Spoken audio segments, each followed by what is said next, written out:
So Americans were not involved in setting the tone or the operation of the nation at all. Nothing we did in America at that time was by our own design.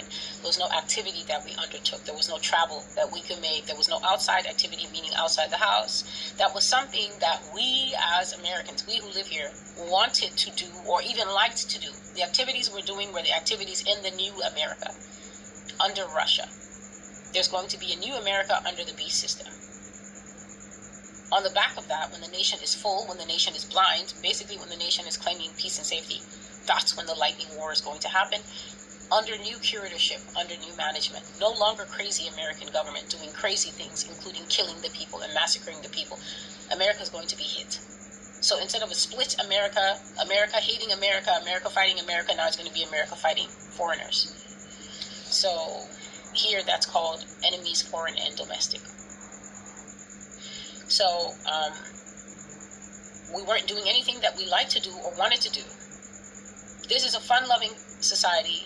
Even the conservatives in this country are very liberal in that Yah says that the linchpin and the central theme of American life is freedom.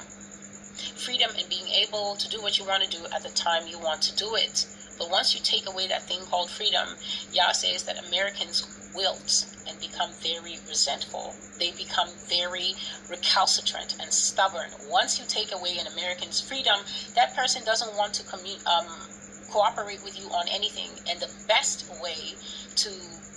two places to point that out is how people behave in the home. Once you tell them, oh, my house has rules, my house has standards, you can't do this, that person becomes so resentful, they become so petty, even if they're living with you and you're paying all their bills.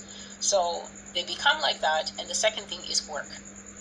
When the boss says this is not up to standard, do this, we're putting you under review, people become like donkeys dragging their heels. So he said they wilt, meaning they're no longer interested. You can't get an American interested in an activity where he gets told what to do, she gets told what to do. No, you're going to get the worst aspect of the people that live here. They become resentful. Yah says they become ungovernable and hard to control, because the idea that we can be controlled in this nation is foreign to us. Please remember, I was speaking of lawlessness, not wanting to keep the rules. And why do the rules exist? And okay, there's rules, but those rules are not for me. That is how the mind works here. So Yah says the idea that you can control this people is foreign to the people, especially the new crop of people that are living today. So he says, then imagine if on a mass scale, Americans are being indoctrinated into a new way of life and told, this is what will happen now. Meaning now in the country, but also now at this time you're being updated. You know, hotel staff, they tell their staff every morning, today we're going to have a great day, and today you're going to remember to smile at the customers, you're going to clean the rooms. We give our best every day. That pep talk every day before they open for business, before a cafe or restaurant opens for business, that is how people are going to be updated here. This is what's going to happen now. You will do this at this time, at this hour to that hour. You will engage in this and that task, and from this hour to that hour, you will handle these or those affairs. You will fetch kindling, meaning you're going to go out and look for wood. Please listen. Every word in these prophecies supplies understanding. You over there, that group, you're going to go and look for wood. You over there, that group, you're going to stack the wood that's going to be found. This is what we call menial labor. This is hard work. Finding wood, stacking it. This is not sitting on the couch and watching a Netflix series, binging on it. This is foreign to American life. The people who find wood and stack wood are doing it for their own winters in places where they find their own wood. They're not being sent to fetch it for Russian soldiers' houses, which is what I'm describing here. You will go hunting and bring back food for the Russian table. You who are able-bodied will do this work. You who are more intellectual-minded will do that work. And you will do it at the time, day, and hour that is set for you to do it. This is a controlled society. To put it another way, this is adult daycare. So I'm writing my notes.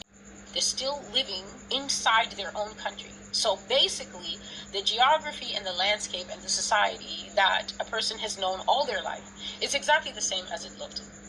Give or take a few couple of tens and hundreds of bombings to actually fight the war.